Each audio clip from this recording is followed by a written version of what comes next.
This is a quick just proof of concept that I did today. This is a Bosch equivalent alternator. Got it on the A to Z store. And the 75 and 76 owners always have a challenge because our configurations that I think it's called a left-hand alternator instead of a right hand. And because we have the air pump mount up here, my air pump is gone. So it's a little bit easier to deal with this. You can see it came with a black pulley, chrome fan. If this was the cadmium gold looking, it would look a lot better, but it's fine. I did not. I guess it's the 1/2-inch belt for the later years, but I did not replace the belt or the pulley.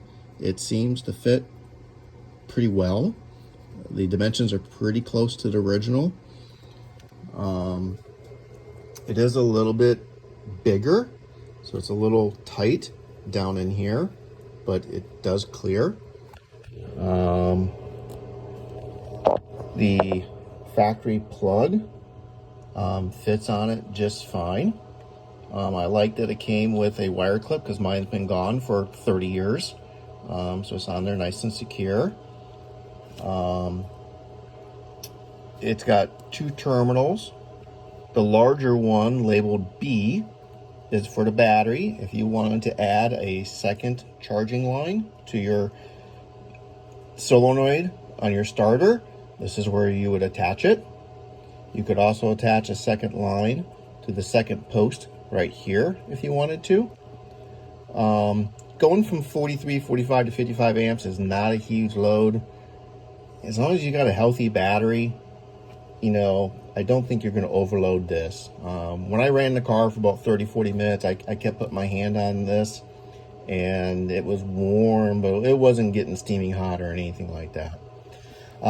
This is, I believe it's 6 volts, the smaller terminal. That's like for electronic tacks. Some cars use it for auto chokes. Some cars use it for daytime driving lights. I got these vacuum caps from a little kit, and I just covered up the terminals with these vacuum caps because they're positive. Brown and yellow, same spot. Big brown, same spot. The extra brown wire that you're used to seeing, you just leave it removed. I am going to seal it up a little bit because there is basically 12 volts in there, but you do not use that.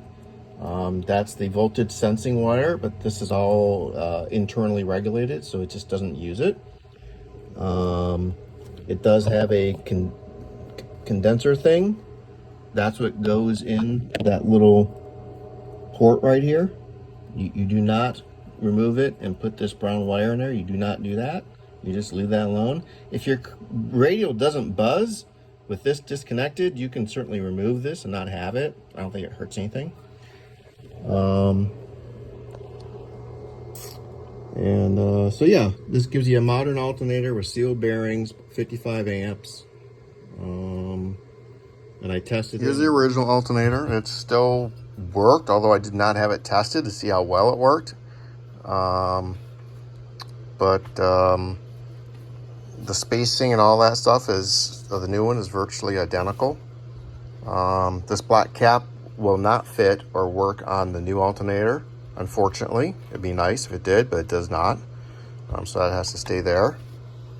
And you can see the handing right here. It's the left hand. So yeah, this Premier Gear PG13107 alternator I got for $70, which is really cost effective. It is a made in China alternator, but for 70 bucks, it's almost disposable. So I'm pretty happy with that. So it is not plug and play. You have to change the handing to fit. And there's plenty of videos on how to do that.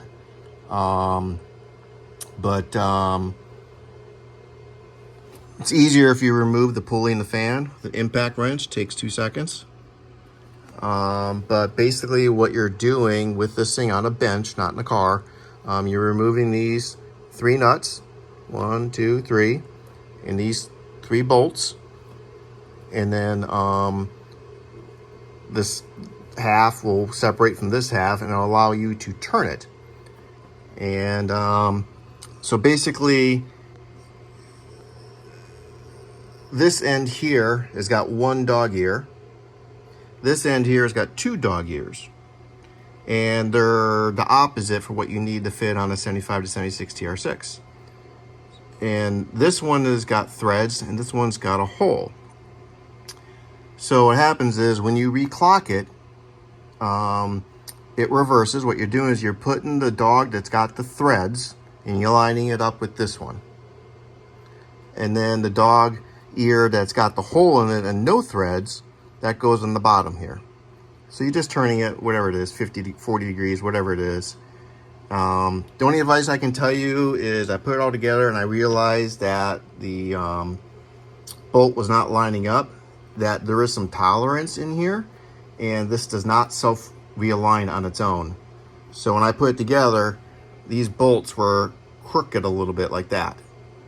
So when I took it back off and loosened it, I could see that this can move about a 1/4 inch either way. So what you want to do is you want to tweak it so that everything is in a straight line, and then test fit that bolt, make sure it goes in and out both ends, and then tighten it down. That'll avoid doing it twice for you. So just make sure this is lined up straight, because there is about a 1/4 inch either way. And then in order to make it fit, you get a 5/16 drill bit, 5/16, which is the same size as the hole in the old alternator. And you drill out this hole right here. It's soft aluminum, it's no big deal. And that's gonna remove the threads. And you wanna drill it straight. I did a test fit with the bolt and I found my hole was a little bit crooked, so I had to, straighten it out a little bit. And simple as that. On the bottom here, I simply have a nylock nut wash. The factory bolt fits right through the hole. You can get your tap and die set out and rethread it. I think that's a waste of time. I just put the bolt in with a washer and put a nylock nut on the back side and pulled up hard and tightened it. So you do not have to rethread this bottom dog if you don't want to. It works fine with the nylock nut on it. So I did not do that. I ran it pretty high RPMs for a while. It seems to line up. It's not falling off. I think it's okay. So the only other tip is this got kind of tight. It was hard to get on. The only way I was able to get it on was I had to have all the bolts removed, and I fed the belt over the pulley with everything in the right spot on the damper and the water pump. And once the belt was on the pulley, then I rustled it onto the bracket, and using my third hand rustled the bolt in. It's easier to put the bolt in this way, in my opinion, versus that way. So the bolt head's on this side, that way it stays clear of this belt. And the hard part was just getting it to line up and come out the other end here. It just took a lot of wiggling and jiggling. And then the bottom side, it worked out fine. Once I pulled it tight, the bolt cleared the belt. And I was able to tighten it very easily. It's no big deal. Ideally, we could probably use a belt that's maybe a 1/2 inch longer, maybe an inch. That would have, there's plenty of more adjustment left down here, as you can see. But that probably would have allowed me to get the belt on a little bit easier, and would have pulled this up a little bit more, but I don't think it's necessary. It's clearing everything. And ran my alternator tester and it works great. Anyways, so this alternator does work on a 75, 76.